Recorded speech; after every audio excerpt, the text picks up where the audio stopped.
del Génesis a la letra, incompleto traducción, López y Lleruelo, Osa Retractaciones y 18, al componer, en contra de los maniqueos, 2 libros sobre el Génesis, en los cuales expuse las palabras de la Divina Escritura en sentido alegórico, no me atreví a explicar al pie de la letra tan grandes secretos de las cosas de la naturaleza, es decir, de qué modo pudieron tomarse las cosas que se dicen allí en verdadero sentido histórico. Por eso quise ahora probar cuáles eran mis fuerzas en este trabajoso y difícil asunto, pero mi ensayo de volver a exponer las Sagradas Escrituras en sentido literal fracasó bajo el peso de tan ingente carga. Y aun habiendo acabado un libro, cesé del trabajo, pues vi que no podía soportarlo. Al hacer la retractación de mis opúsculos, vino a mis manos mismo así como estaba, incompleto. El que ciertamente no había hecho público y que había determinado romperlo. Puesto que más tarde escribí 12 que llevan por título, sobre el Génesis a letra.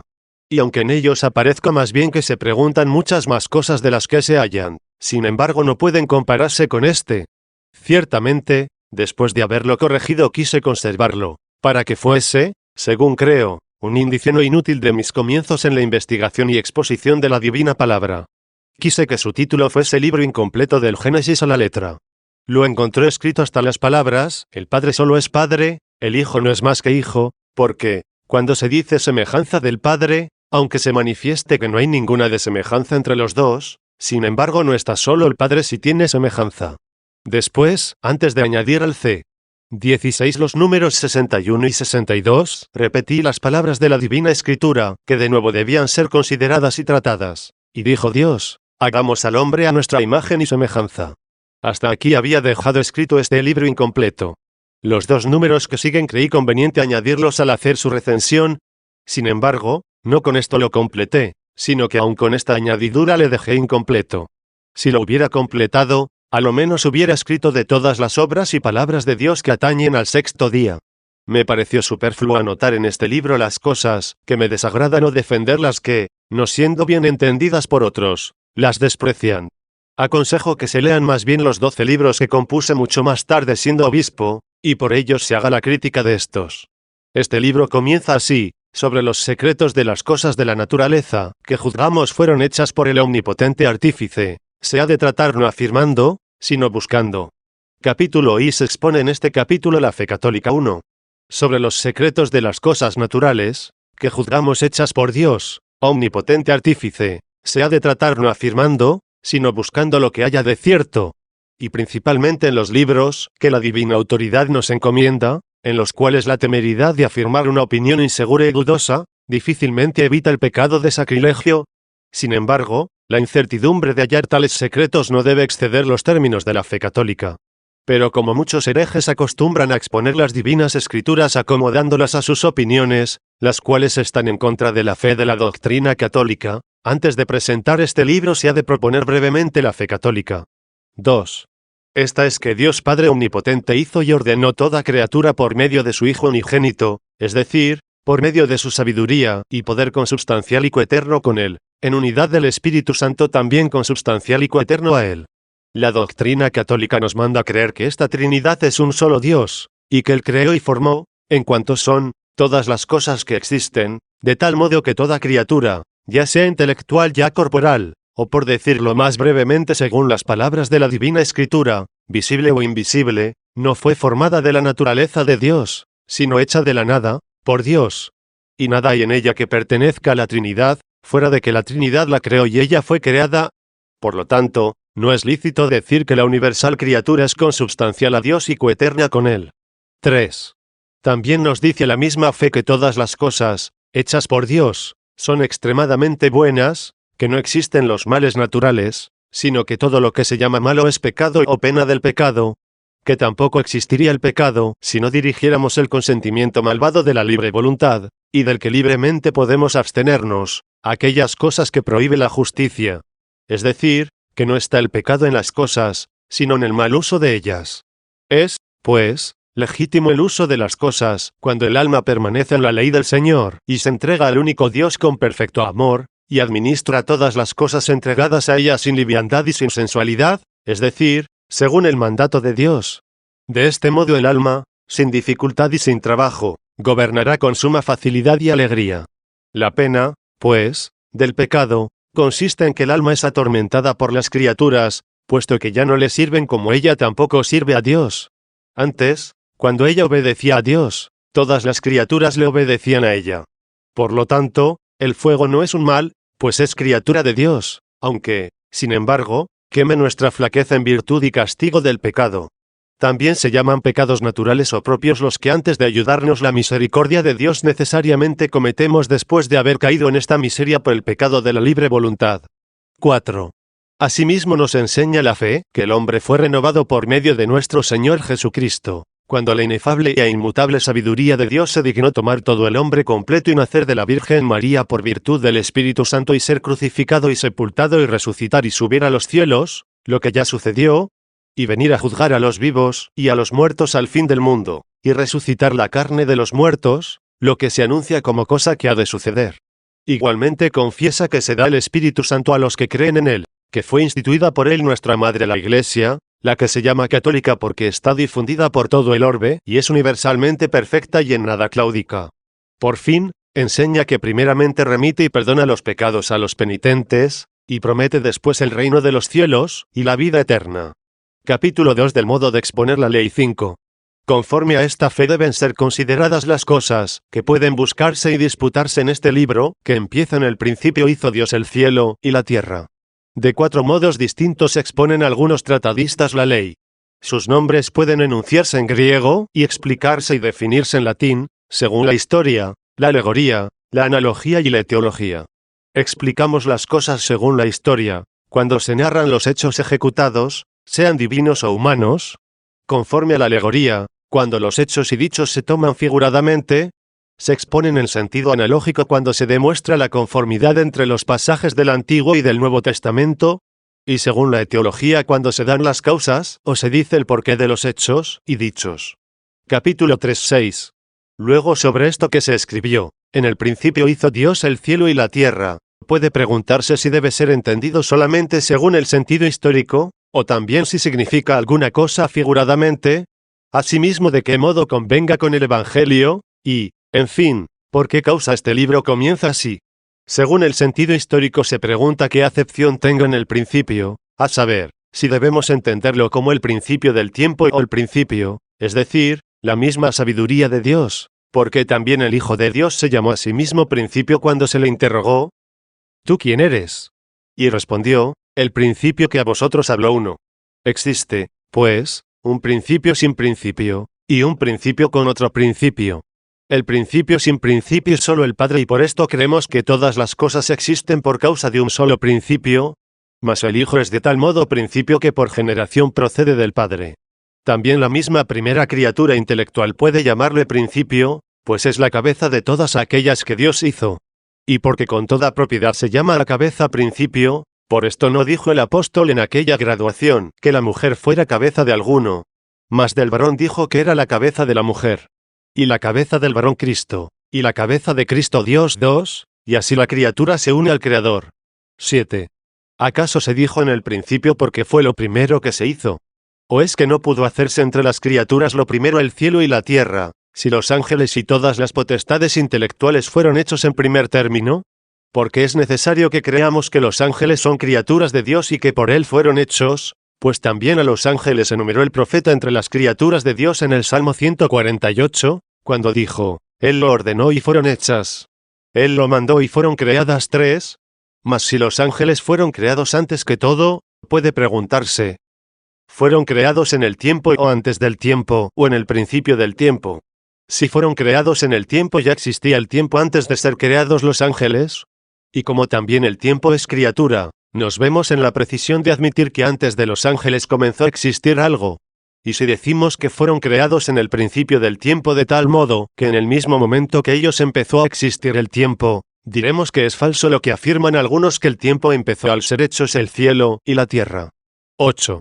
Mas si los ángeles fueron creados antes del tiempo se ha de investigar en qué sentido y por qué se dijo en los versillos siguientes, y dijo Dios se hagan los luminares en el firmamento del cielo para que iluminen la tierra, y dividan el día y la noche y sean señal de los tiempos, de los días y de los años, porque, según esto, Puede parecer que entonces comenzaron los tiempos, cuando el cielo y los luminares del cielo comenzaron a moverse en sus determinadas órbitas.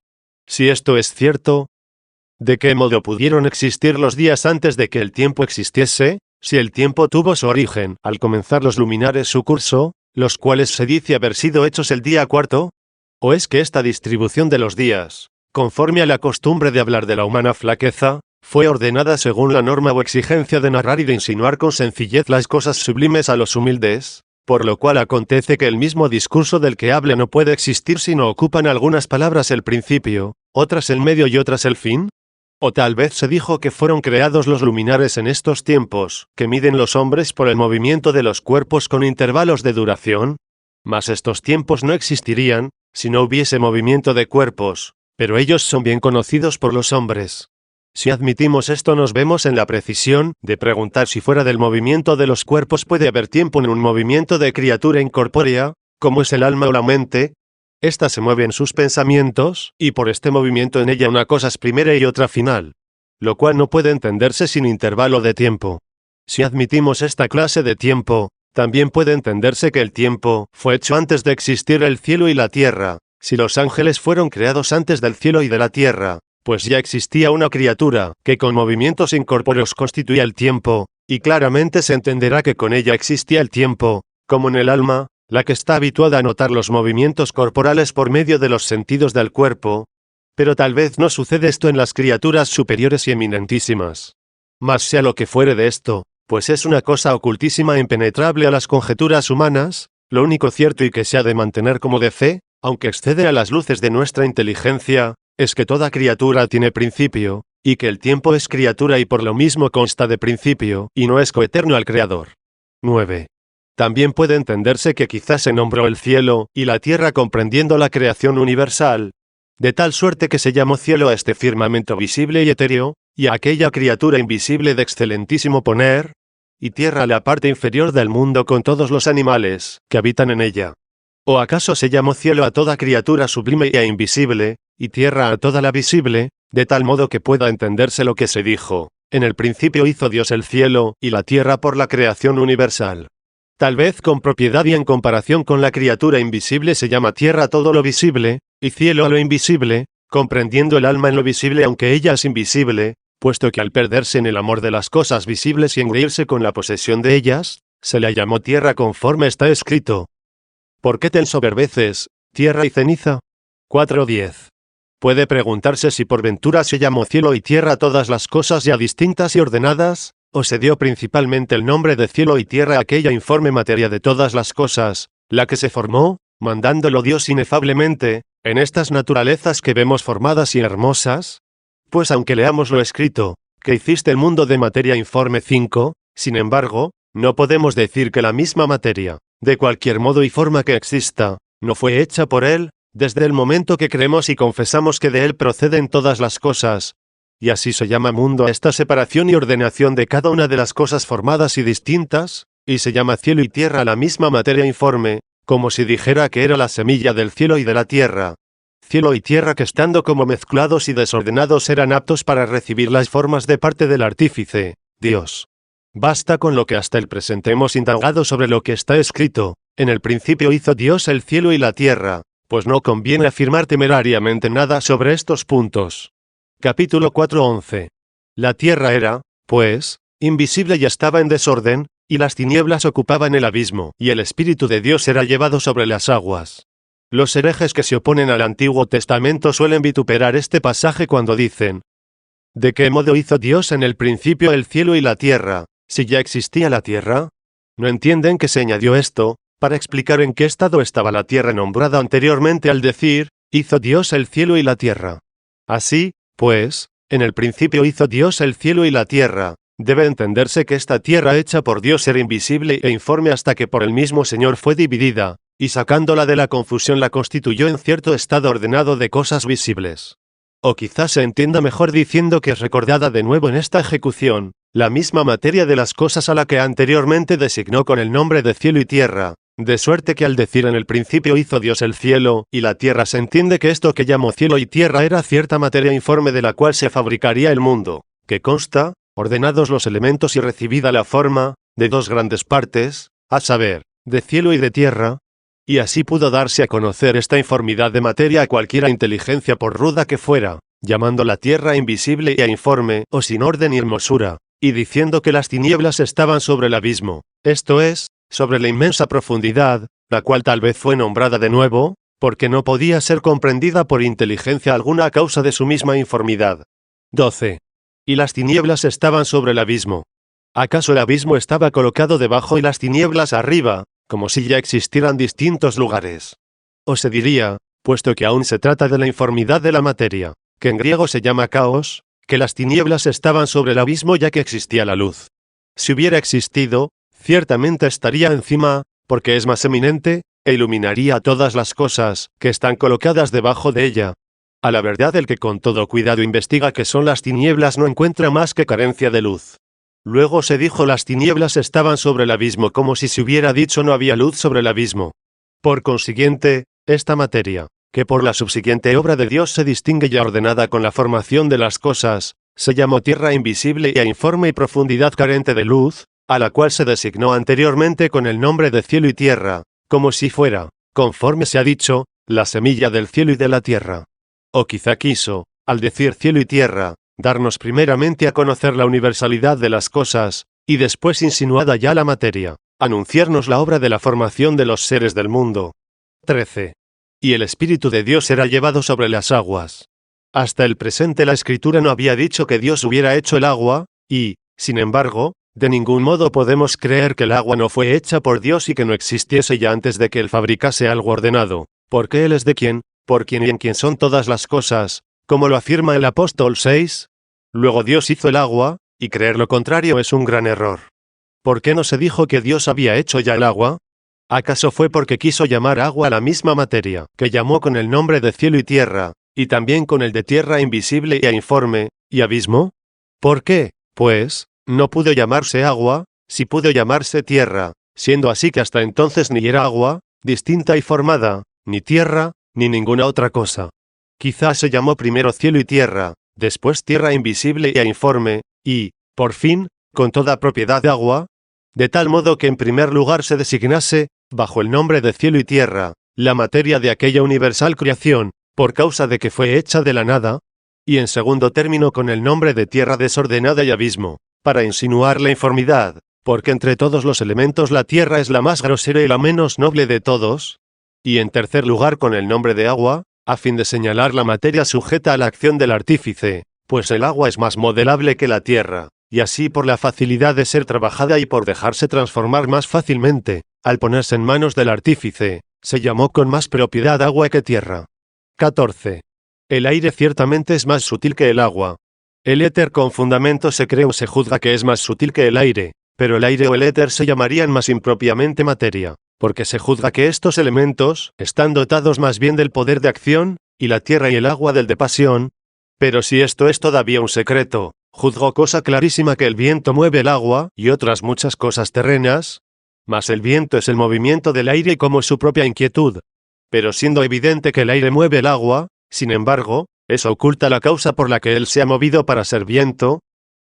¿Quién dudará entonces que el agua por ser movida recibe con más propiedad el nombre de materia, que el aire que mueve? Ser movido es lo mismo que recibir una acción, y mover es hacer algo. De aquí se deduce que se rieguen con agua las cosas que engendra la tierra, para que puedan nacer y alcanzar su desarrollo perfecto, de tal modo que casi parece que el agua se transforma en las cosas que nacen, por lo cual con más justa razón se llama a la materia agua, ya que insinúa hallarse sujeta al trabajo del artífice, por causa de su adaptabilidad y convertibilidad en los cuerpos que nacen, que aire, en el cual solo puede notarse la movilidad, faltándole otras cualidades por las que con más precisión representaría a la materia. Luego el sentido completo es, en el principio hizo Dios el cielo y la tierra, es decir, la materia, la cual podía recibir la forma perfecta de cielo y tierra, cuya materia era tierra invisible y desordenada, es decir, informe y a inmenso abismo sin luz. Estando sujeta a la acción del modelado y del trabajo del artífice, también se la llamó agua, por su misma obediencia al operante. 15. Dando a la materia todas estas acepciones, se insinúa en primer lugar el fin de ella, es decir, ¿para qué fue hecha? En segundo término la misma informidad, y últimamente la servidumbre y sumisión al artífice. Así, pues, al indicarnos que la materia había sido hecha, primeramente la denomina cielo y tierra. Después, tierra invisible e informe y tinieblas sobre el abismo, es decir, informidad carente de luz, por cuyo motivo se llamó tierra invisible. Y, por fin, la denomina agua, sujeta al espíritu y apta para recibir las formas y figuras determinadas y visibles. Por esto el Espíritu de Dios era llevado sobre el agua, a fin de que entendamos que el Espíritu era el que obraba. Y las aguas, es decir, la materia fabricable, el lugar donde obraba. Cuando decimos, pues, que estos tres nombres, materia del mundo, materia informe, materia fabricable, son denominaciones de una sola cosa, insinuamos que a la primera de ellas le cuadra muy bien el de cielo y tierra, a la segunda el de obscuridad, confusión, profundidad, tinieblas, y a la tercera el de adaptabilidad sobre la que era llevado el espíritu del artífice para obrar. 16. Y el Espíritu de Dios era llevado sobre el agua. ¿No era sobrellevado del modo que el agua soporta al aceite? ¿O la tierra al agua, es decir, como si le sostuviera? Si hemos de tomar de las cosas visibles ejemplos para comprender esto, diremos que así era sobrellevado el Espíritu de Dios, como esta luz del sol o la luz de la luna, que ilumina la tierra, es sobrellevada por los cuerpos terrestres, no estando contenida o encerrada en ellos, sino que conteniéndola el cielo, es sobrellevada por ellos. También debemos evitar el creer que el Espíritu de Dios era llevado sobre la materia ocupando lugares. Era llevado por cierta potencia activa y operativa a fin de que aquello que le sobrellevaba se hiciese y fabricase, del modo que es sobrellevada la voluntad del artífice sobre la madera, o sobre cualquiera otra materia destinada a hacer algo de ella, o también como los miembros del cuerpo sobrellevan la voluntad que los moviliza para obrar. Esta semejanza, no obstante, siendo como es de mayor excelencia que cualquier cuerpo, apenas tiene lugar y casi no sirve de nada para aclararnos el excelentísimo poder del Espíritu de Dios, a cuya virtud está sujeta la materia del mundo para obrar en ella. Pero no encontramos semejanza más clara y apropiada para evidenciar el asunto tratado que la de estas cosas, las cuales pueden de cualquier modo ser comprendidas por los hombres.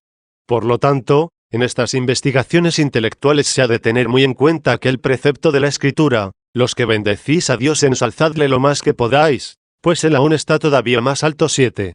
Se escribió esto para que entendamos en este pasaje por Espíritu de Dios el Espíritu Santo, a quien veneramos en la inefable e inmutable Trinidad. 17. Puede también entenderse Espíritu de Dios en otro sentido, juzgándole criatura vital, en la cual se contuviera y se moviera este mundo visible con todos sus cuerpos, a la que Dios omnipotente concediera cierto poder que le sirviese para obrar en aquellas cosas que eran producidas. Este espíritu con propiedad se llamaría Espíritu de Dios, siendo como es más excelente que cualquier cuerpo etéreo, pues toda criatura invisible aventaja a todo lo que es corporal y visible. ¿No son de Dios las cosas creadas por Él? Ciertamente que sí, pues al hablar de la tierra se dijo, de Dios es la tierra y todas las cosas que ella contiene. 8. Y hablando del conjunto universal de los seres se dice, oh, Señor, que amas las almas, tuyas son todas las cosas. 9. Luego puede entenderse la palabra espíritu de este modo que he dicho, si creemos que lo que se dijo en el principio hizo Dios el cielo y la tierra, únicamente se refiere a la criatura visible o material. Y así, pues, era llevado sobre la materia de las cosas visibles, en el principio de su creación, el espíritu invisible, el cual era también criatura, es decir, no era Dios, sino naturaleza hecha y formada por Dios. Mas si creemos que la materia anunciada bajo aquella palabra de agua comprende la creación universal, a saber, la criatura intelectual, la animal y la corporal, de ningún modo puede entenderse en este lugar Espíritu de Dios, sino por aquel Espíritu inmutable y santo que era llevado sobre la materia de todas las cosas, las cuales hizo y perfeccionó Dios. 18.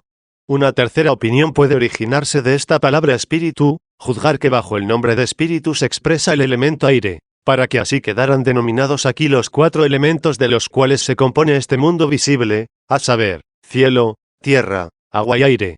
No porque existiesen separados y ordenados, sino porque en la confusión todavía informe de aquella materia, estaban, sin embargo, predeterminados para ser creados de ella, a cuya confusión e informidad se le dio el nombre de abismo y tinieblas. Pero cualquiera que sea de estas sentencias la verdadera, debe creerse que Dios es el autor y creador de todas las cosas que han aparecido, tanto de las visibles como de las invisibles, no en cuanto a los vicios que puedan tener contra la naturaleza, sino en cuanto pertenece a las mismas naturalezas, pues no existe absolutamente criatura alguna que no haya recibido de Dios el principio del ser y la perfección de su propio género y sustancia. Capítulo V19. Y dijo Dios, hágase la luz y la luz fue hecha. No debemos creer que al decir Dios hágase la luz lo dijera con voz emitida por los pulmones, dientes y lengua, sino que inefablemente se dijo hágase la luz. Carnales serían tales pensamientos, y entender carnalmente, es una muerte 10. Podemos preguntar, excluyendo dicha impiedad, a saber, que el verbo de Dios Hijo unigénito es voz emitida, como nuestro verbo, si esto se dijo fue dicho por el Hijo unigénito, o el Hijo unigénito es aquello mismo que se dijo, porque la palabra de Dios, por quien fueron creadas todas las cosas, se llama verbo 11. El verbo de Dios por quien fueron hechas todas las cosas, ni comenzó a ser, ni dejará de ser, engendrado sin principio, es coeterno al Padre.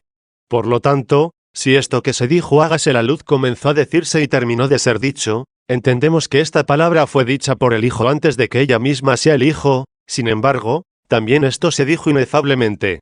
No se deslicen al alma alguna idea carnal y atormente el pensamiento santo y espiritual. Es opinión temeraria y peligrosa entender, en sentido propio, que en la naturaleza de Dios empieza y deja de existir algo.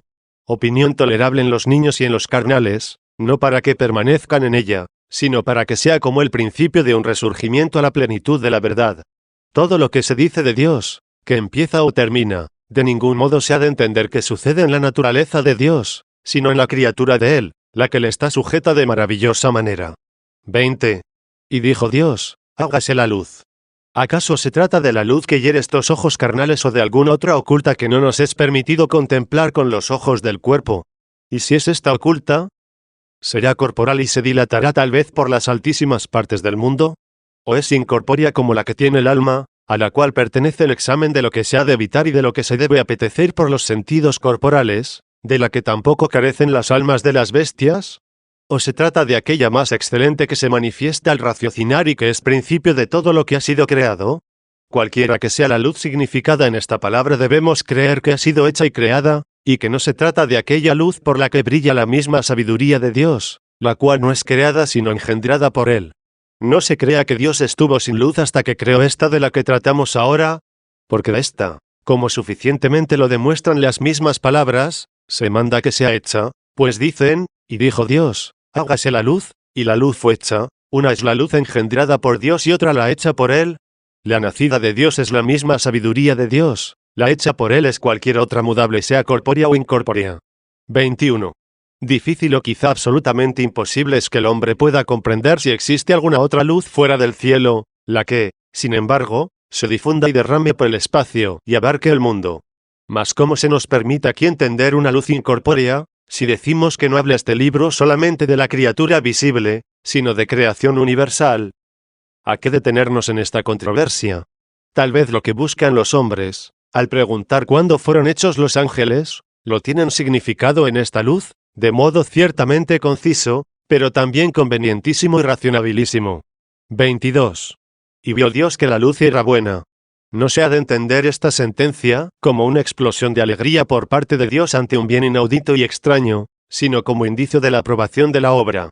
Porque, ¿qué cosa más adecuadamente se dice de Dios, en cuanto puede expresarse por los hombres, que cuando se escriben estas tres palabras dijo, fue hecho, le agradó, se entienda que en aquella palabra que se escribió, dijo, se insinuó el dominio de Dios, y en la que se consignó, fue hecho, se declare su poder, y en la que se estampó le agradó se manifieste su bondad.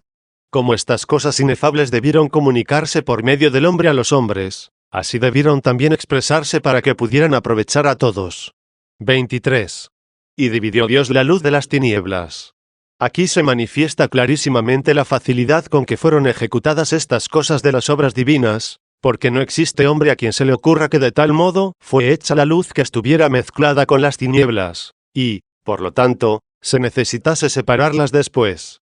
Por lo mismo que fue hecha la luz, se siguió la división entre la luz y las tinieblas. Porque, ¿qué compañía puede haber entre ambas?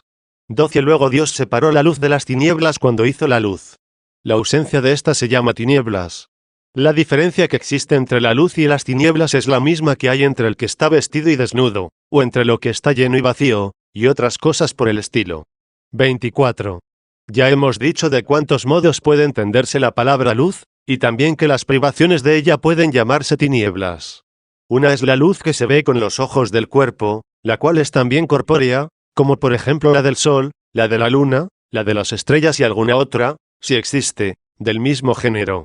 Opuesta a esta clase de luz son las tinieblas, que están donde no se halla esta.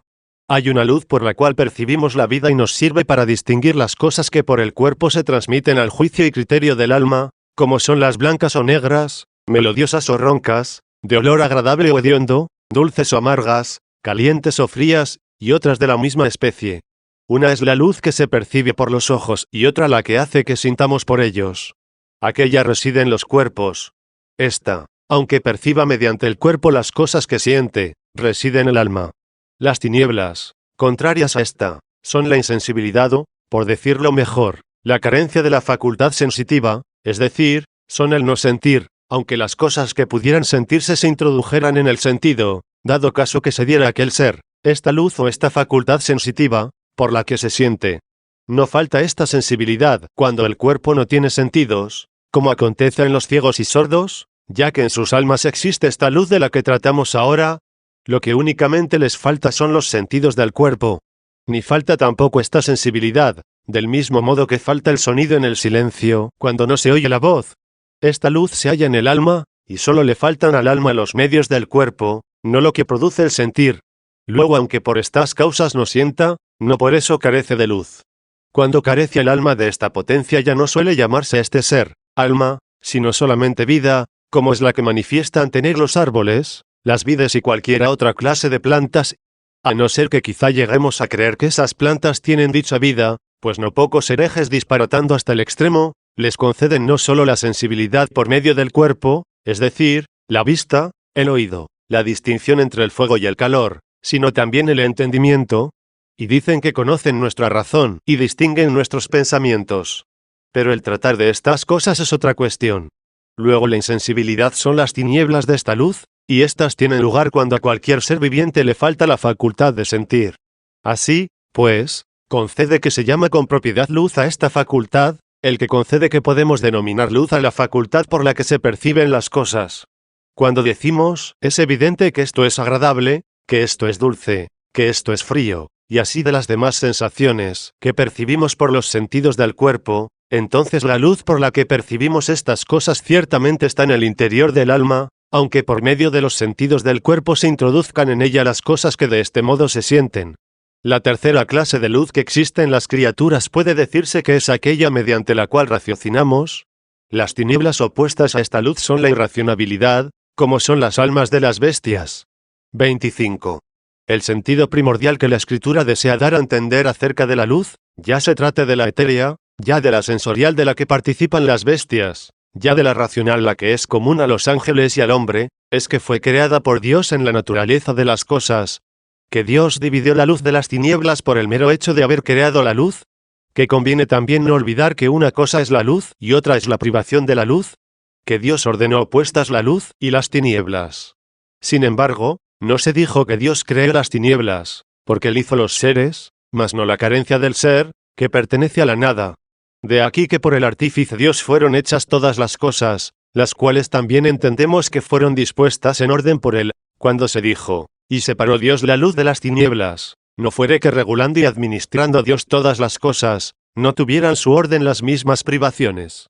Como en el canto se interponen ciertos intervalos moderados de silencio, y aunque sean privaciones de voz, sin embargo, admirablemente se ordenan por los que saben cantar, dando a la canción entera cierta melodía, y como las sombras hacen resaltar en la pintura lo más importante de ella, y no agradan por su hermosura, sino por el orden en que están colocadas, así también no es Dios autor de nuestros vicios, pero los ordena cuando coloca a los pecadores en su propio lugar, y les obliga a sufrir las penas merecidas por ellos, aplicando al efecto el pasaje evangélico, las ovejas serán colocadas a la derecha, y los cabritos a la izquierda. 13.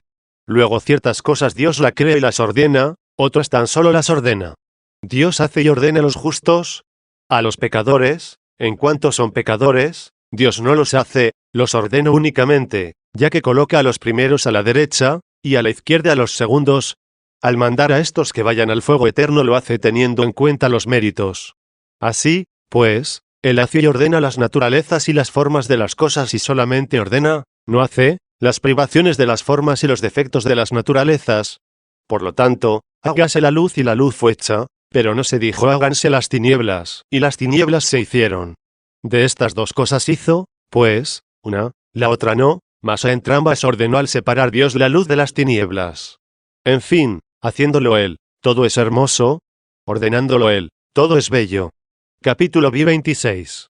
Y llamó Dios a la luz día y a las tinieblas noche.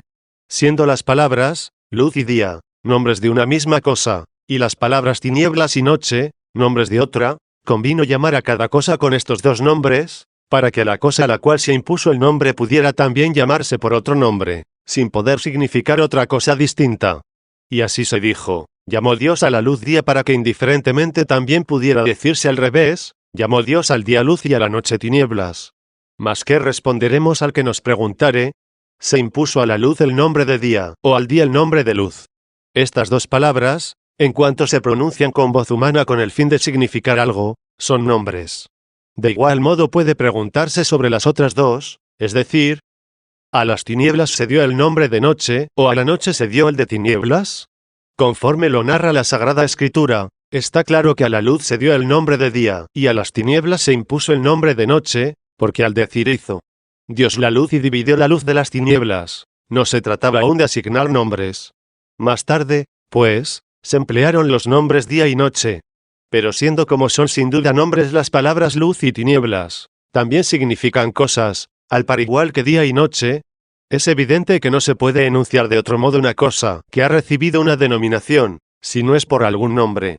¿O es que esta denominación se ha de tomar como si fuera la misma división que Dios hizo? No toda la luz es día ni todas las tinieblas son noche, pues se designa con los nombres de día y de noche a la luz y a las tinieblas, que están ordenadas y divididas entre sí con ciertas alternaciones. Todo vocablo sirve para designar una cosa, por lo cual el nombre que designa el objeto se llama como denotante o signo. Denote, pues, es decir, señale y ayude continuamente a discernir. Tal vez el mismo haber dividido la luz y las tinieblas, sea igual que el llamar a la luz día y a las tinieblas noche, de forma que el haber ordenado estas cosas sea el haberlas llamado. ¿O es que estos vocablos nos quieren insinuar a qué cosa llamó luz y a qué tinieblas? Como si dijera hizo Dios la luz, y dividió la luz de las tinieblas. Y a la luz la llamó día y a las tinieblas las llamó noche, para que no creas que se trata de otra luz, que no sea el día ni de otras tinieblas, que no sean la noche.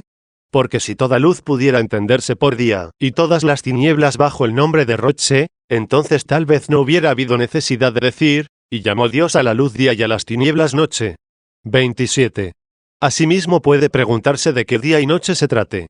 Si quiere entenderse de este día, que principia con el nacimiento del sol y termina con su ocultación, y de esta noche que se extiende desde el ocaso hasta el nacimiento del sol, no encuentro cómo haya podido ser esto, antes de que hubieran sido creados los luminares del cielo. ¿O es que tal vez estos espacios de horas y tiempos, sin alteración de fulgor y de sombra, ya pudieron ser llamados así?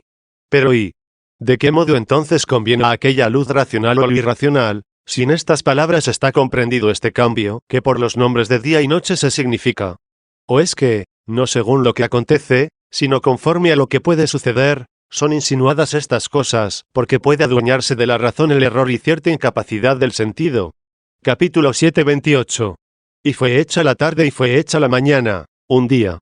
No se llama aquí día del mismo modo que cuando se dijo y llamó Dios a la luz día, sino de la misma manera que decimos, por ejemplo, de 30 días consta el mes, en estos días incluimos también las noches, pero anteriormente se dijo día para separarlo de la noche. Así, pues, como aquella obra de la creación insinuara lo hecho durante la luz del día, con razón se dice que fue hecha la tarde y fue hecha la mañana, las que completaron un día. Se completó un día desde el comienzo de un día hasta el comienzo del otro, es decir, desde la mañana de un día hasta la mañana del día siguiente, a cuyos días, como dije, agregadas las noches, llamamos días. Pero ¿de qué modo fue hecha la tarde y cómo fue hecha la mañana? ¿Acaso necesitó Dios tanto espacio para hacer la luz y separarla de las tinieblas cuanto se extiende luciendo la luz del día, es decir, no contando la noche? Y si es que tiene Dios necesidad de tiempo para ejecutar alguna cosa, entonces, ¿cómo se entiende lo que está escrito? A ti está sometido, cuando quieres, el poder. 14. ¿O es que todas las cosas se hallan terminadas en Dios, como están en la razón y en el arte, no con extensión de tiempo, sino en la misma virtud por la cual hace estables las cosas, las que contemplamos pasajeras mas no permanentes?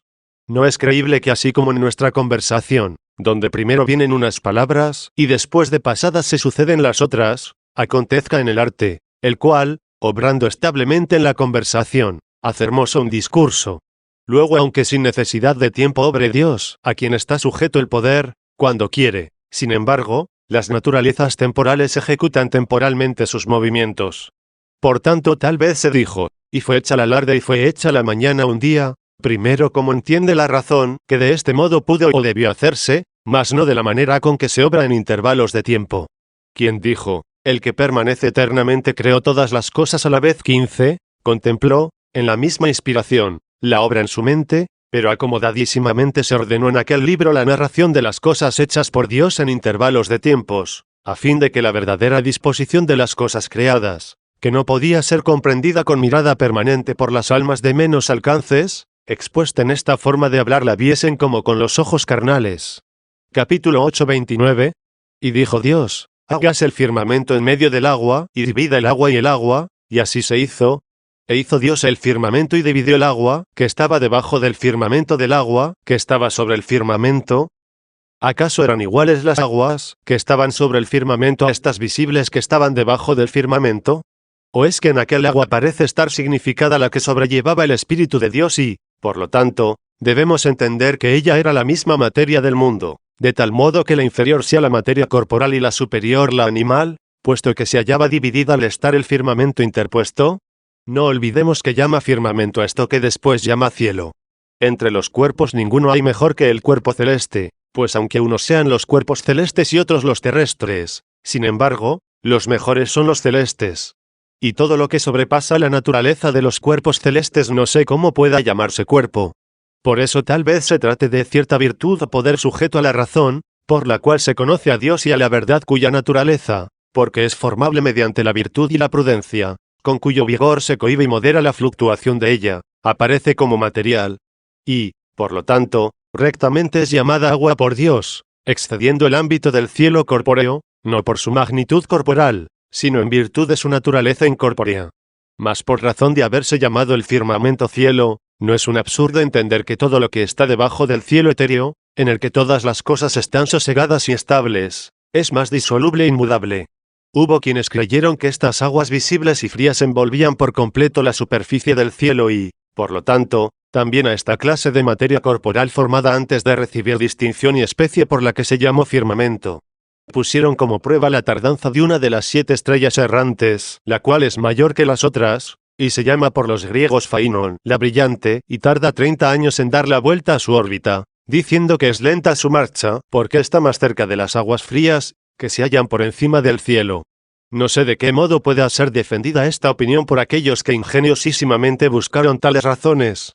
Nada, pues, temerariamente se ha de afirmar en estas cosas, sino que todas ellas deben tratarse con moderación y cautela. 30. Y dijo Dios, hágase el firmamento en medio del agua, y divida el agua del agua, y así se hizo. Después que dijo y así se hizo, ¿qué necesidad tenía de añadir nuevamente? E hizo Dios el firmamento y dividió el agua, que estaba debajo del firmamento, y el agua que estaba sobre el firmamento. ¿Por qué al decir arriba, y dijo Dios hágase la luz y la luz fue hecha, no añadió, e hizo Dios la luz? Mas aquí después de decir, y dijo Dios, hágase, y así fue hecho, se añadió, e hizo Dios. Es que allí manifiesta que no convenía se entendiese que aquella luz era luz corporal, para que no apareciese que Dios, y cuando digo aquí Dios entiendo la Trinidad, la hizo por intermedio de alguna criatura. Cuando se trata de este firmamento del cielo, porque es corporal, se cree quizá haber recibido la hermosura y la forma por medio de la criatura incorpórea, de tal modo que a la naturaleza incorpórea se le imprimió racionalmente por la verdad lo que imprimiría ella corporalmente para que hiciera el firmamento del cielo, y por esto se escribió, y dijo Dios, hágase, y así se hizo. Quizá, repito, primeramente fue hecho el firmamento en la misma naturaleza racional, por la que más tarde se imprimiera la forma del cuerpo. Capítulo 9. Mas cuando añadió, e hizo Dios el firmamento y dividió el agua, que estaba debajo del firmamento, y el agua que estaba sobre el firmamento. ¿Acaso pretende significar por estas palabras la cooperación de aquella materia, para que se hiciera el cuerpo del cielo? ¿O tal vez no se dijo arriba del modo que abajo se dijo, por expresarse de otra manera, para que la narración no causara fastidio, y porque no convenía determinar con exactitud todas las cosas? Elija cada uno lo que le convenga. Tan solo no afirme cosa alguna temerariamente, y no dé las cosas ocultas por conocidas. Acuérdese que es hombre y, por lo tanto, debe buscar en las obras divinas únicamente cuanto se le permita. 31. Y llamó Dios al firmamento cielo. Lo que se dijo anteriormente sobre la imposición de nombres, también aquí puede tenerse en cuenta, porque no todo firmamento es cielo. Y vio Dios que era bueno. Lo que expuse arriba sobre este asunto lo volvería a reafirmar, si no fuera porque veo que ahora la narración no sigue igual orden. Arriba, en el primer día, dijo, y vio Dios que la luz era buena, e inmediatamente después añade, y dividió Dios la luz de las tinieblas, y llamó a la luz día y a las tinieblas noche. Aquí, en el día segundo, después que narró el hecho, el cuo se decía ya terminado, y después de llamar el firmamento cielo, se dice, y vio Dios que era bueno. Si no se cambió el modo de expresión por evitar molestia al lector, nos vemos obligados a entenderlo en el sentido de que Dios hizo todas las cosas al mismo tiempo. Porque al hablar de la luz, primeramente vio allí que era buena, y después la impuso nombre, y aquí al hablar del firmamento le puso primeramente nombre, y después vio que era bueno. Seguramente esta diferencia demuestra que en la operación de Dios no existen intervalos de tiempo, aunque estos se encuentren en las mismas obras.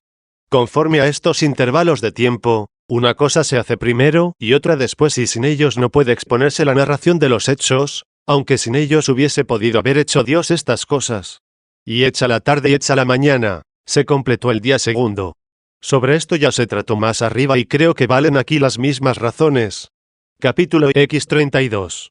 Y dijo Dios, reúnanse las aguas que están debajo del cielo en su solo conjunto, y aparezca la árida, y así se hizo. Aquí probabilísimamente puede creerse, según juzgamos, que el agua anteriormente dicha era la misma materia del mundo. Porque si el universo estaba cubierto por completo de agua, ¿dónde o en qué sitio pudo ser congregada? Mas se había llamado con el nombre de agua a cierta confusión material de agua, esta reunión de ahora se ha de entender como la misma formación, de modo que sería tal la clase de agua cual la que vemos ahora. También aquello que se añadió, aparezca la árida, puede entenderse por la formación de la tierra, de suerte que la tierra adquiriese entonces esta forma con que la vemos ahora, pues se dijo que era invisible e informe, cuando aún faltaba forma a la materia. Por consiguiente, dijo Dios, congréguese el agua que está debajo del cielo, es decir, tome forma la materia corporal para que esta agua sea la que percibimos ahora. En un solo conjunto, aquí bajo el nombre de unidad se nos propone la misma potencia o energía de la forma, pues ciertamente formar es reunir algo en un todo, y la suma unidad es el principio de toda forma. Y aparezca la árida, es decir, reciba la tierra forma visible, determinada y sin confusión. Con razón se congrega el agua para que aparezca la árida, es decir, se prohíbe que fluctúe el mar a fin de que se manifieste la que estaba oculta. Y así fue hecho, quizá primeramente fue hecho esto en las razones de la naturaleza intelectual, de modo que lo dicho después, y fue congregada el agua en un solo conjunto, y se descubrió la árida, no aparezca haberse añadido superfluamente, cuando ya se había dicho y así fue hecho, sino para que entendiésemos que después de la operación racional e incorpórea, se siguió también la corporal. 33. Y llamó Dios a la árida tierra, y a la reunión del agua llamó mar. Aún nos sigue favoreciendo la calidad de estas palabras. No toda agua es mar, ni todo lo árido tierra. Luego por medio de estas palabras se determinó de que agua y árida fue hecha la segregación. Sin ser un absurdo, puede entenderse que la imposición de los nombres por parte de Dios fue la misma distinción y formación. Y vio Dios que era bueno, aquí se observó el mismo orden anteriormente expuesto, por lo cual aplíquense en este lugar las cosas que se dijeron allí. Capítulo 11:34. Y dijo Dios, germine la tierra hierba de alimento, que lleve semilla según su género y semejanza, y árbol frutal que produzca fruto, cuya semilla sea en sí según su semejanza. Después que fueron formados la tierra y el mar, y después que recibieron los nombres, y fueron hallados buenos por Dios, lo que muchas veces he repetido que no debe entenderse con intervalos de tiempo para que no se interponga tardanza alguna al poder inefable de Dios operante, ni se añadió inmediatamente después, como en los 2 días anteriores, fue hecha la tarde y fue hecha la mañana, y completaron el día tercero, sino que se agregó otra obra, que germine la tierra hierba de alimento, que lleve semilla según su género y semejanza, y árbol frutal que engendre fruto cuya semilla sea en sí misma según su semejanza. Esto no se dijo de aquella luz, ni del firmamento, ni de las aguas, ni de la árida, pues la luz no tiene hijos que la sucedan, ni el cielo nace de otro cielo, o la tierra y el mar engendran otras tierras o mares que reemplacen a estos. Luego aquí, donde la semejanza de los que nacen perpetúan la semejanza de los que mueren, debió decirse que llevan semilla según su género, y cuya semilla sea en sí según su semejanza. 35. Todos estos seres de tal modo están sobre la tierra, que se adhieren a ella mediante las raíces, por ella se sostienen, y de ella en cierto modo se separan. Por esto juzgo que en la narración se observa el curso ordinario de la naturaleza, porque en el mismo día en que apareció la tierra, fueron creadas estas cosas, y, sin embargo, dijo Dios de nuevo que germinase la tierra, y también se repitió, y así se hizo, y a continuación, según la regla que anteriormente expusimos, después se dijo, y así fue hecho, se añadió la misma ejecución, diciendo, y produjo la tierra hierba de alimento, que lleva semilla según su género, y árbol frutal que engendra fruto, y la semilla de él en él está según su semejanza. Y de nuevo dice, y vio Dios que era bueno. Así, pues, en un solo y mismo día se reúnen estas cosas, y se separan unas de otras por las palabras repetidas de Dios. Esto creo no se hizo al tratar de la tierra y del mar, porque de un modo especial debía de ser discernida la naturaleza de estas cosas, que nacen y mueren y se propagan por la sucesión de semilla. ¿O será porque la tierra y el mar hayan podido ser hechos al mismo tiempo, no solo en la razón de la criatura espiritual, donde se hicieron a la vez todas las cosas, sino también en su misma naturaleza corporal, mas los árboles y toda clase de raíces terrestres, no hubieran podido nacer sin que precediera la tierra, en la cual germinasen? Y, por lo tanto, debía repetirse el mandato de Dios para que las cosas creadas señalasen intervalos de tiempo, no debiendo ser hechas en otro día distinto, dado que las plantas se afianzan en la tierra por medio de las raíces y así continúan adheridas a ella toda su vida. Mas puede también preguntarse, ¿por qué Dios no impuso nombre a las plantas? ¿Es que lo pasó por alto porque no lo permitía la infinidad de ellas? Esta cuestión mejor la estudiaremos más tarde cuando consideremos otras obras a las que Dios no puso nombres, como se le impuso a la luz, al cielo, a la tierra y al mar. Y fue hecha la tarde y fue hecha la mañana, día tercero. Capítulo 12, 36. Y dijo Dios, háganse los luminares en el firmamento del cielo para que luzcan sobre la tierra, y dividan el día y la noche, y sean en señales y tiempos, y en días y en años y resplandezcan en el firmamento del cielo, y luzcan sobre la tierra. En el día cuarto fueron hechos los luminares, de los cuales se dice sean en días. ¿Qué quieren indicar estos 3 días pasados sin luminares, o porque estos astros fueron colocados para señalar los días, si también pudieron existir los días sin ellos? Fue tal vez porque mediante el movimiento de estos luminares puede ser distinguida más claramente aquella prolongación de tiempo y de intervalos de duración. ¿O es que esta enumeración de días y noches se presta mejor para distinguir entre aquella naturaleza que no ha sido hecha y aquellas que lo fueron, de tal modo que se denominase mañana por la forma de las cosas formadas y tarde por la privación de tal forma? Porque si miramos a Dios por quien son hechas, son bellas y herniosas, mas si miramos a lo que ellas son, pueden menoscabarse, porque fueron hechas de la nada. Si no se aniquilan, no lo deben a su materia, que viene de la nada, sino al supremo ser que las mantiene en su género y orden. 37. Y dijo Dios, se hagan en el firmamento del cielo los luminares para que luzcan. ¿Acaso se dijo esto de las estrellas, que están fijas o también de las que se mueven? Los 2 luminares, el mayor y el menor, se cuentan entre las estrellas que vagan. ¿Cómo, pues, fueron creados todos los astros en el firmamento del cielo, cuando en particular cada uno de estos que se mueven tiene su propia zona o círculo? ¿O se dijo así porque leemos en la Divina Escritura, que hay muchos cielos y un cielo, y por eso en este lugar, cuando el firmamento se llama cielo, se ha de entender que habla de todo este ámbito etéreo que contiene todas las estrellas, debajo del cual reina la serenidad del puro y tranquilo aire, como bajo dicha serenidad se agita este aire turbulento y tempestuoso, para que luzcan sobre la tierra, y dividan el día y la noche. ¿Acaso no había Dios ya dividido la luz y las tinieblas, y había llamado a la luz día, y a las tinieblas noche, por donde aparece haber dividido ya anteriormente el día y la noche? ¿Qué quiere, pues, indicarnos ahora con esto que se dice de los luminares, y dividan el día y la noche? ¿Acaso ahora se hace así esta división por medio de los luminares para que ésta sea conocida por los hombres, que usan únicamente sus ojos carnales para contemplar estas cosas? Así, Dios habría hecho esta división antes de moverse los astros en sus órbitas, de modo que no pudiera ser comprendida sino por muy pocos, por los que estuvieran dotados de espíritu sano y de clara razón. O tal vez hizo Dios otra división entre otra clase de día y otra clase de noche, es decir, entre la forma que imprimía a aquella universal masa informe, y la informidad que aún quedaba para ser formada. Distinto es este día y distinta esta noche, cuya alternativa se advierte moviéndose el cielo, y que no puede producirse si no es con la salida y puesta del sol. Capítulo 13:38.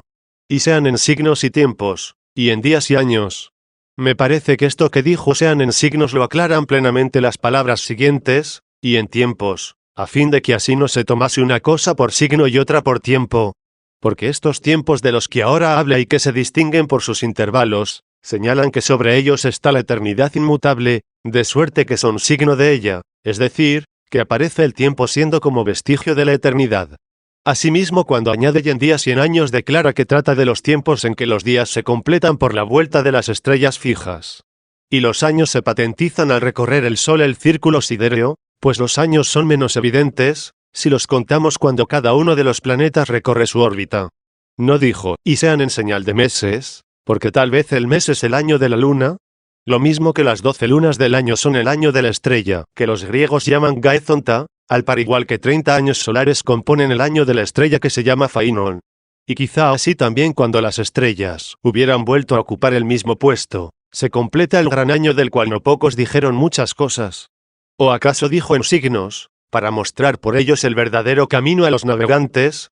Y en tiempos, como para indicar la época de la primavera, del verano, del otoño y del invierno, ya que también estas estaciones varían y guardan su puesto y orden con el movimiento circular de las estrellas?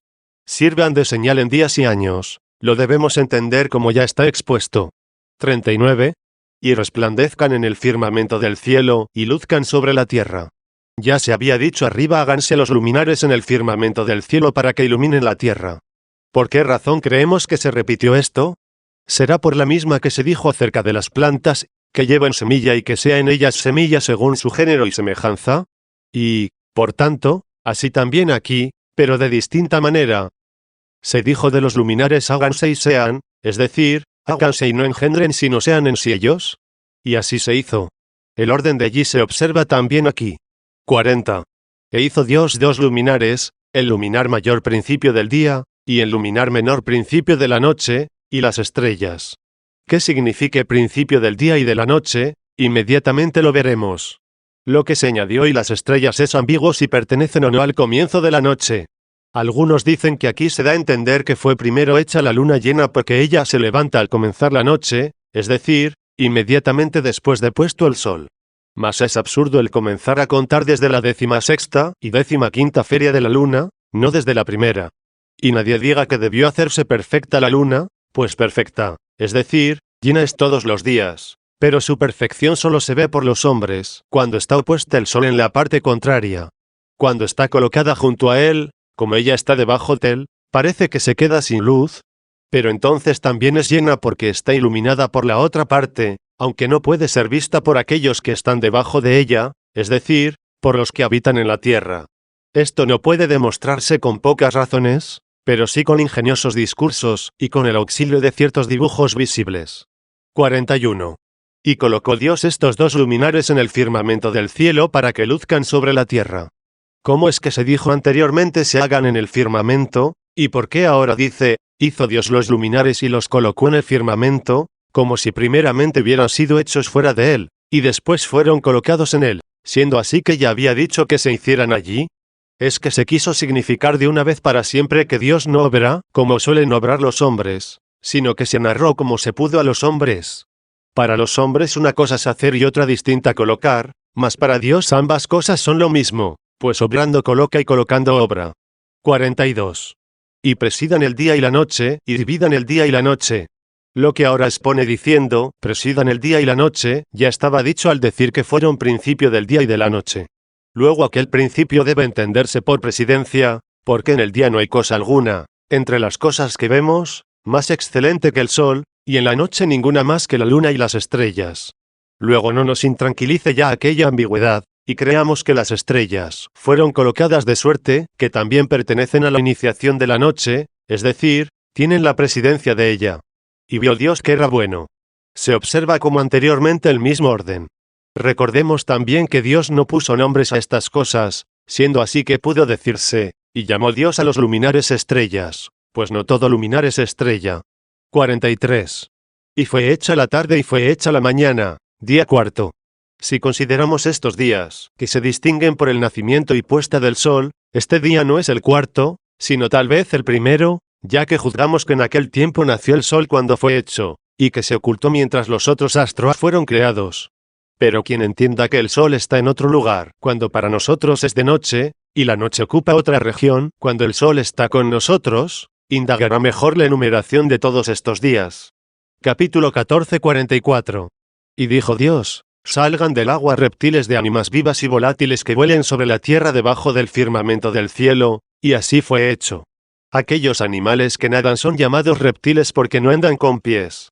¿O se les llamó así porque hay otros que reptan debajo del agua sobre la tierra? ¿O tal vez porque existen alados en las aguas como los peces, que tienen escamas y otros que no las leñen, pero están adornados de alas? Puede dudarse si en este lugar deben de ser contados entre las aves. Hay aquí un pequeño problema. ¿Por qué atribuye a las aguas, y no al aire, los animales que son perfectos volátiles? No podemos entender que aquí se trate únicamente de las aves acuáticas, como son el cuervo marino, el ánade y otras por el estilo, porque si solamente hubiese hablado de estas no hubiera dejado de hablar en otro lugar de las aves restantes, entre las cuales muchísimas hasta tal punto están alejadas del agua, que ni beben siquiera. Quizá llamó agua este aire contiguo a la tierra, ya que atestigua ser húmedo, por el rocío que en las noches serenas cae en la tierra y porque también se convierte en nubes. Y las nubes son agua, como lo comprueban todos los que caminan por los montes entre las nubes, o por el campo llano entre la niebla. Ciertamente, en este aire se dice que vuelan las aves. En aquel otro más alto y más puro, que sin duda por todos es llamado aire, no pueden volar, ya que es tan sutil que no soporta el peso de ellas.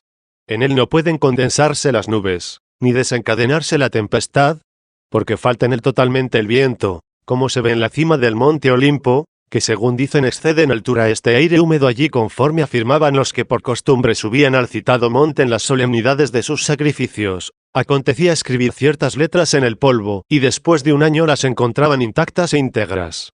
45. Por esto con justa razón puede creerse que en las escrituras divinas se llama firmamento del cielo el espacio, que hay hasta estas alturas, y que aquel aire tranquilísimo y serenísimo pertenece al firmamento.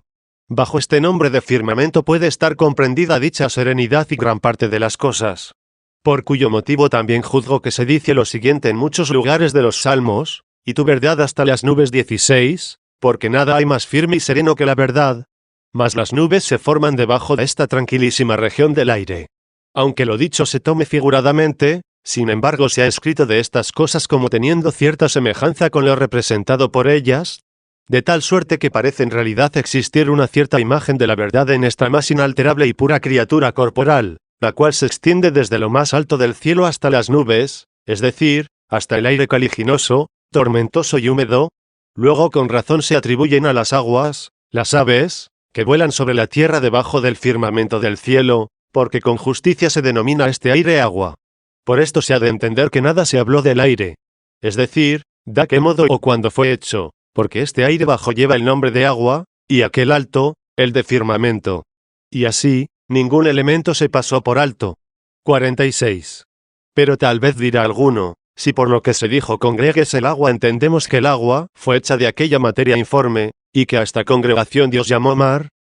¿De qué modo podemos entender que este aire fue hecho allí, pues no se llama mar, aunque pueda llamarse agua?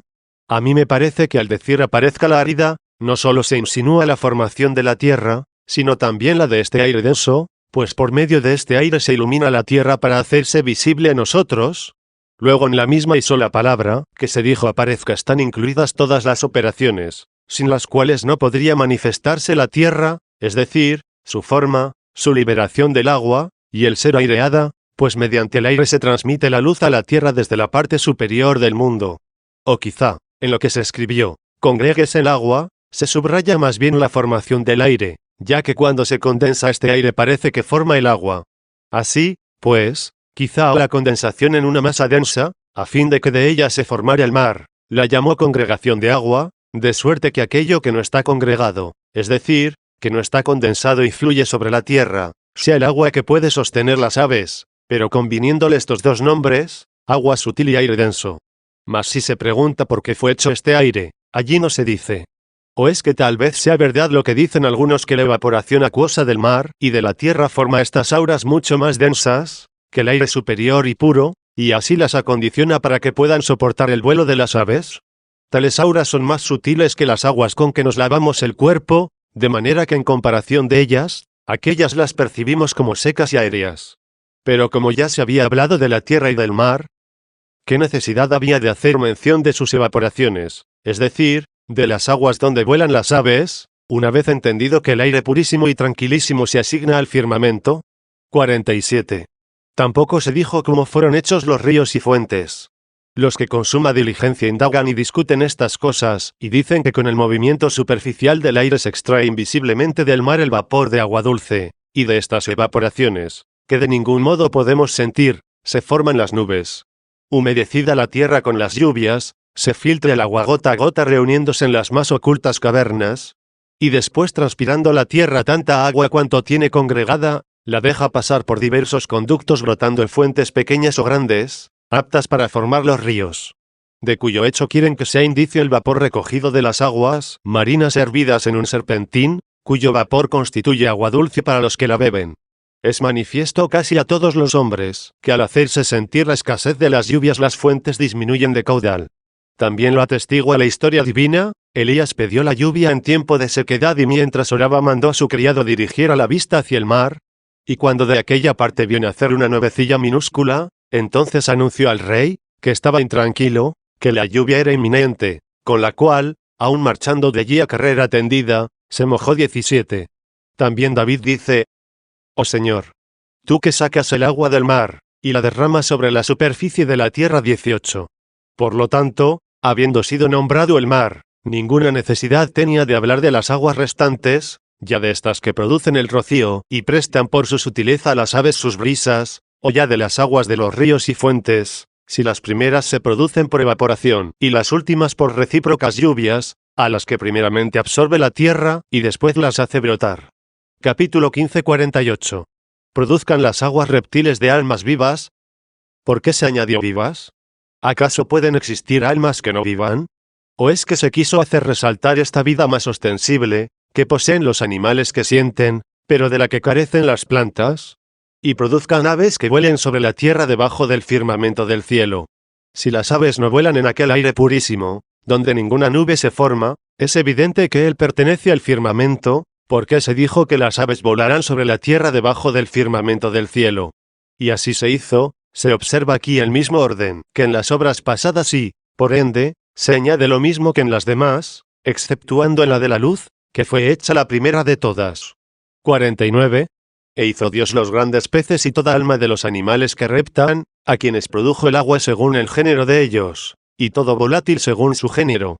Recordemos ahora que al decir según su género habla de las criaturas que se sustituyen unas a otras por la propagación seminal, como ya se trató al hablar de las hierbas y de los árboles.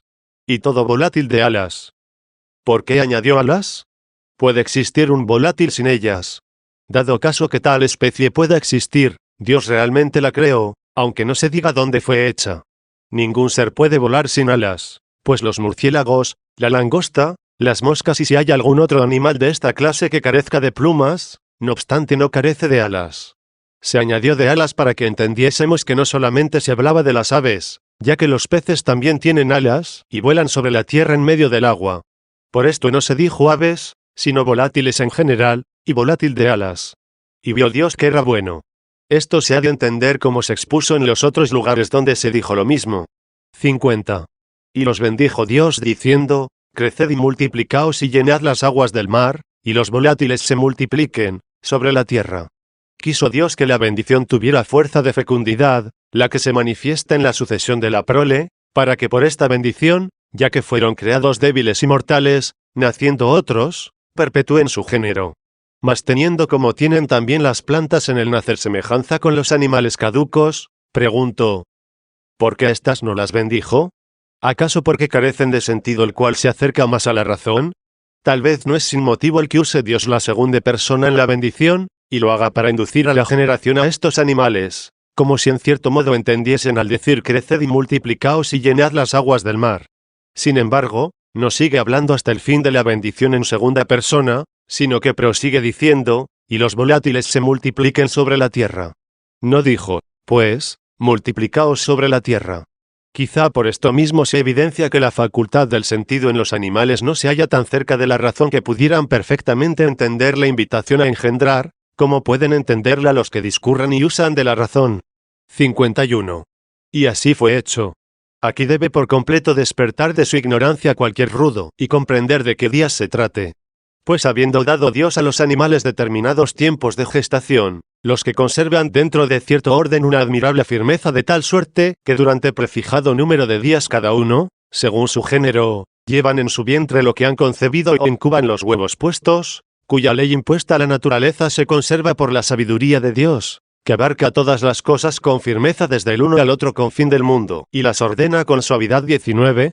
Pregunto, ¿de qué modo en un solo día pudieron concebir y gestar en el útero, incubar y alimentar lo nacido y poblar las aguas y multiplicarse sobre la tierra? ¿Por qué se añadió antes de aparecer la tierra y así se hizo? Si no es porque sin duda cuando dice fue hecha la tarde indica la materia informe, y cuando dice fue hecha la mañana señala la forma que se imprimió a la materia en la misma obra de Dios, pues con la mañana, concluida la obra, se termina el día. No dijo Dios hágase la tarde o hágase la mañana, porque todo esto es un recuento brevísimo de las cosas ya hechas, comprendidas en las palabras tarde y mañana, significando la primera palabra la materia informe, y la segunda la forma, de las que ya se había dicho que Dios las había hecho.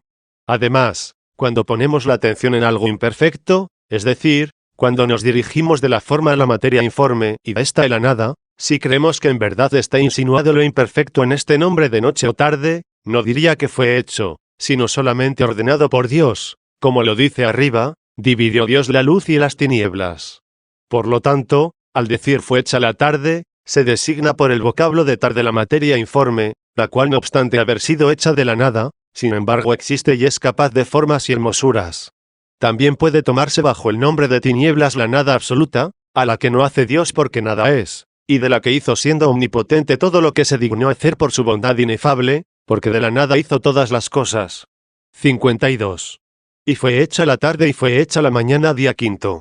Ahora después que dijo, y así se hizo, no agregó, como suele, la enumeración de la ejecución de las obras, como si de nuevo fueran hechas, pues ya las había enumerado anteriormente. Ni por aquella bendición que dio para engendrar la prole se formaba alguna otra nueva criatura, sino que mediante ella las ya hechas se conservaban por la sucesión. Y por esto tampoco se dijo, y vio Dios que era bueno, pues ya la misma criatura le había sido grata y, por ende, tan solo debía ser conservada en las semillas. Nada, pues, se repitió, a no ser lo que se dijo y así fue hecho. Después de esto inmediatamente habla de la tarde y la mañana, en cuyos nombres explicamos que estaba significada la obra ejecutada por Dios de la materia informe y de la forma que a ésta se le daba. Esto es lo que yo entiendo, aunque quizá algo mejor y más excelente descubran los estudiosos.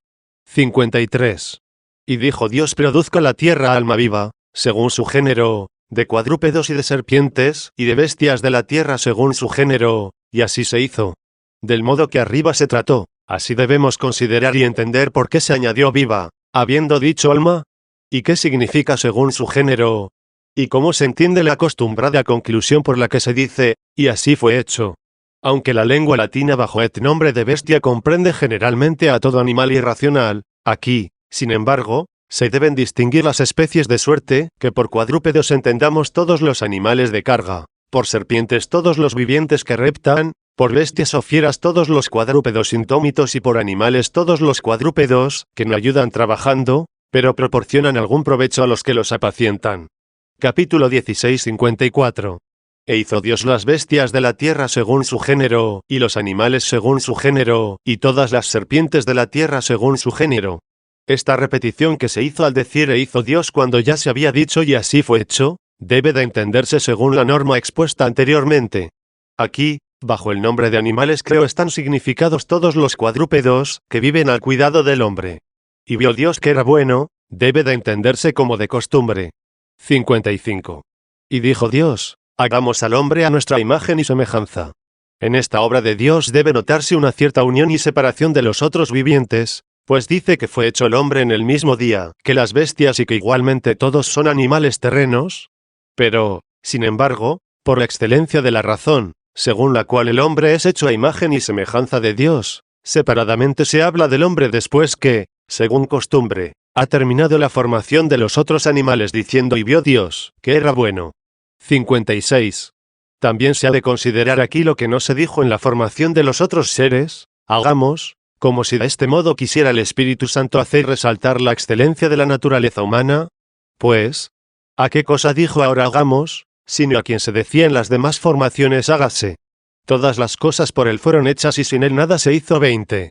Mas, ¿por qué juzgamos haberse dicho de un modo distinto hágase, y de otro hagamos, si no es porque allí él lo hacía por mandato del Padre, y ahora conjuntamente lo hacían los dos? ¿O acaso se habló de esta manera porque todas las cosas que hace el Padre las hace por medio del Hijo y, por consiguiente, se dijo aquí hagamos a fin de que el mismo, para quien se escribieron los libros divinos, viera de este modo en sí mismo que todas aquellas cosas que hace el Hijo hablando el Padre, también el Padre las hace, de suerte que lo que se decía en las otras criaturas separadamente hágase, indicando al Padre, y fue hecho, señalando al Hijo. Aquí se expone no haber sido hechas separadamente la narración de la obra y su hechura, sino que una y otra tuvieron lugar al mismo tiempo cuando aquí se dijo, hagamos. 57. Y dijo Dios, hagamos al hombre a nuestra imagen y semejanza. Toda imagen es semejante a aquello de quien es imagen, pero, sin embargo, no todo lo que es semejante a algo, también es imagen de ello. Esto se aprecia en el espejo y en la pintura. Lo representado en ellos son imágenes, y por lo mismo, semejantes. Mas si no nace lo uno de lo otro, ninguno de los dos puede decirse que sea imagen del otro. Hay, pues, imagen cuando hay expresión de algo. ¿Por qué, pues, cuando se dijo a imagen se añadió y a semejanza, como si pudiera existir una imagen de semejante? Bastaría decir a imagen. ¿O es que una cosa es semejante y otra semejanza, como una cosa es casto y otra la castidad, una fuerte y otra distinta la fortaleza, de tal modo que todos los que son fuertes lo son por la fortaleza y todos los que son castos lo son por la castidad, y así todos los que son semejantes lo son por la semejanza? Al par igual que donde está la castidad, por ella son castas todas las cosas que son castas. Allí donde está la semejanza, por ella son semejantes todas las cosas que son semejantes. Por eso no se dice con toda propiedad que nuestra imagen es nuestra semejanza. Sin embargo, se dice con toda exactitud que es semejante a nosotros. La castidad, pues, es casta sin participación de nadie, mas por la participación de ella son castas las cosas que son castas. Lo mismo sucede con Dios, en quien se halla la misma sabiduría, la cual, sin participación de nada ni de nadie, es sabia, pero con cuya participación es sabia toda alma que lo es. Por lo cual también la semejanza de Dios, el Hijo, por quien fueron hechas todas las cosas, se llama con propiedad semejanza, porque es semejante no por participación de alguna otra semejanza, sino que ella es la primera semejanza, por cuya participación son semejantes todas las cosas que por ella hizo Dios. 58. Luego tal vez la exposición sea que lo añadido, a semejanza, después de haber dicho a imagen, se agregó para demostrar que aquella que se llamó imagen no es de tal modo semejante a Dios, como si participara de alguna otra semejanza, sino que ella misma es la semejanza, de la que participan todas las cosas que se dicen ser semejantes, como ella misma es la castidad, por cuya participación son castas las almas, y la sabiduría, por cuya participación son sabias las almas, y la hermosura, por cuya participación son hermosas todas las cosas que lo son. Sí, pues, únicamente nombrar a la semejanza no indicaría que fue por él engendrada, y si tan solo hiciera mención de la imagen, daría a conocer ciertamente que por él fue engendrada, pero no manifestaría que de tal modo era semejante, que no solo lo era, sino que ella era la misma semejanza. Así como nada hay más casto que la misma castidad, y nada más sabio que la misma sabiduría, y nada más hermoso que la misma hermosura, así también nada en absoluto puede decirse o pensarse o existir más semejante que la misma semejanza, por donde se entiende que de tal modo es semejante al Padre su semejanza, que llena plena y perfectísimamente su naturaleza. 59. Si consideramos que toda la naturaleza, tanto la que por los sentidos o por la razón se percibe, conserva el sello de la unidad debido a la semejanza que entre sí tienen las partes, nos es permitido ponderar de alguna forma, aunque trasciendan en eminente manera los pensamientos humanos, hasta qué punto tenga virtud la semejanza de Dios, por la cual fueron hechas todas las cosas, para imprimir la forma de las criaturas. Ciertamente por la sabiduría de Dios se llaman sabias las almas racionales, y este nombre no se extiende más allá de los seres dotados de razón, porque a ningún animal, y mucho menos a los árboles, o al fuego, o al aire, o al agua, o a la tierra, podemos llamarlos sabios, aunque en cuanto son, todas estas cosas existen por la sabiduría de Dios. Mas, con todo, decimos que las piedras son semejantes entre sí lo mismo que los animales, y también los hombres, y los ángeles. Pues bien, de cada una de las cosas, porque tienen sus partes semejantes entre sí, decimos que tienen determinado su ser, y esto hace que la tierra sea tierra y el agua es agua y dejaría de ser agua si cualquiera de sus partes no es semejante a las otras partes de ella. Igualmente cualquier parte del aire, si fuese de semejante a la restante, no podría de ningún modo ser aire. De idéntica manera la partícula del fuego y de la luz, porque no es de semejante a las otras partes, alcance a ser lo que es. Esto mismo puede verse y entenderse en cada una de las piedras, o en cualquiera de los árboles, o en todos los cuerpos animados.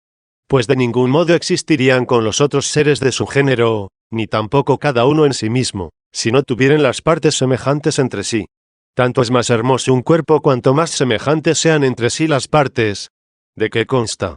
Por último, no solo la amistad de unas almas con otras se funda en costumbres semejantes, sino que también en cada alma indican la vida feliz las acciones y virtudes semejantes, sin las cuales no puede existir la permanencia. De todas estas cosas podemos decir que son semejantes, mas no que son la misma semejanza. Por lo cual, aunque el universo está formado por cosas semejantes entre sí, de suerte que cada una por esta semejanza es en sí misma lo que es, y todas juntas constituyen el universo, al que Dios creó y gobierna sin embargo por la semejanza excelentísima, inmutable e incontaminable de Él, que creó todas las cosas, fueron hechas tales, que son hermosas por las partes semejantes entre sí. Mas no todas han sido hechas a semejanza de ella, sino solamente la sustancia racional. Por lo tanto, todas las cosas por ella fueron hechas, pero a semejanza suya solo el alma. 60. Así, pues, la substancia racional fue hecha sin interposición de naturaleza alguna por la misma semejanza de Dios y a semejanza de ella, ya que la mente humana a ninguna cosa se une si no es a la verdad misma, que se llama imagen y semejanza y sabiduría del Padre, lo cual no lo percibe si no es pura y bienaventurada. Luego con toda rectitud, según lo que tiene el hombre de principal e interno, es decir, según la mente, se toma hagamos al hombre a nuestra imagen y semejanza, ya que precisamente todo el hombre debe ser apreciado por aquello que en el hombre existe como principal, lo que le separa de las bestias. Las demás cosas que en el hombre están, aunque sean hermosas en su género, le son comunes con las bestias y por eso en el hombre deben estimarse en poco, a no ser que la figura erguida del cuerpo humano, levantada para mirar al cielo, tenga también algún valor para creer que el mismo cuerpo fue hecho a semejanza de Dios, de modo que al par igual que aquella semejanza no se aparta del Padre, lo mismo el cuerpo del hombre no está en oposición al cielo, como lo están los cuerpos de los otros animales, ya que inclinados a la tierra se tienden sobre el vientre. Esta propiedad y semejanza no la debemos tomar en sentido riguroso, porque nuestro cuerpo se diferencia muchísimo del cielo, mas en aquella semejanza, que es el Hijo, nada puede haber de semejante a aquel a quien es semejante. Todas las cosas que son semejantes, también por alguna parte son de semejantes entre sí, pero la misma semejanza no es por parte alguna de semejante a sí misma. El Padre, pues, es Padre, y el Hijo no es otra cosa que Hijo, pero cuando se dice que es la semejanza del Padre, aunque se manifieste que no existe ninguna de semejanza entre los dos, sin embargo, no está solo el Padre si tiene semejanza. 61. Y Dios dijo, hagamos al hombre a nuestra imagen y semejanza. Con lo dicho anteriormente tenemos más trae suficiente, y conforme a esto, estas palabras de la Divina Escritura, en las cuales leemos haber dicho Dios y hagamos al hombre a nuestra imagen y semejanza, expresan que podemos entender que la semejanza de Dios conforme a la cual fue hecho el hombre es el mismo verbo de Dios, es decir, Hijo unigénito, mas no que el hombre sea la misma imagen y semejanza igual al Padre. Pues, el hombre imagen de Dios como lo demuestra clarísimamente el apóstol diciendo, El hombre no debe de cubrir la cabeza siendo como es imagen y gloria de Dios 21. Mas esta imagen, hecha a imagen de Dios, no es igual y coeterna a aquel de quien es imagen, ni llegaría a serlo, aunque nunca jamás hubiera pecado. El sentido que debemos más bien elegir en estas palabras, hagamos al hombre a nuestra imagen y semejanza, es que no las entendemos como dichas en singular, sino en plural, porque no fue hecho el hombre a imagen de solo el Padre, o de solo el Hijo, o de solo el Espíritu Santo, sino a imagen de esta Trinidad, cuya Trinidad de tal modo es Trinidad que es un solo Dios, y de tal forma es un solo Dios que es Trinidad. No dice, pues, hablando el Padre por el Hijo, hagamos al hombre a tu imagen o a imagen mía, sino que pluralmente dice a imagen y semejanza nuestra, y ¿quién se atreverá a separar al Espíritu Santo de esta pluralidad? Esta pluralidad no es tres dioses, sino un solo Dios. Por eso se ha de entender que después la Escritura introdujo el singular diciendo, e hizo Dios al hombre a imagen de Dios, para que no se tomara como si Dios Padre hiciera al hombre a imagen de Dios, es decir, de su Hijo, pues de otro modo, como es verdadero lo que se dijo, a imagen nuestra, si el hombre fue hecho únicamente a imagen del Hijo, por ser verdadero lo que dijo Dios, a imagen nuestra, por eso se dijo así, hizo Dios al hombre a imagen de Dios, como si dijera a imagen suya que es la misma Trinidad. 62. Muchos creen que no se repite aquí la palabra semejante, es decir, no se dijo e hizo Dios al hombre a imagen y semejanza de Dios, porque en aquel momento solamente fue hecho a imagen, mas el ser semejanza de él se reservaba para después de la resurrección de los muertos. Esto dicen como si pudiera existir imagen alguna en la que no haya semejanza, cuando si no es completamente semejante, sin duda tampoco hay imagen. Sin embargo, a fin de que no parezca que tratamos este asunto únicamente según la razón, aduciremos la autoridad del apóstol Santiago, el cual hablando de la lengua del hombre dice, con ella bendeciremos a Dios y con ella maldeciremos a los hombres, los que fueron hechos a semejanza de Dios.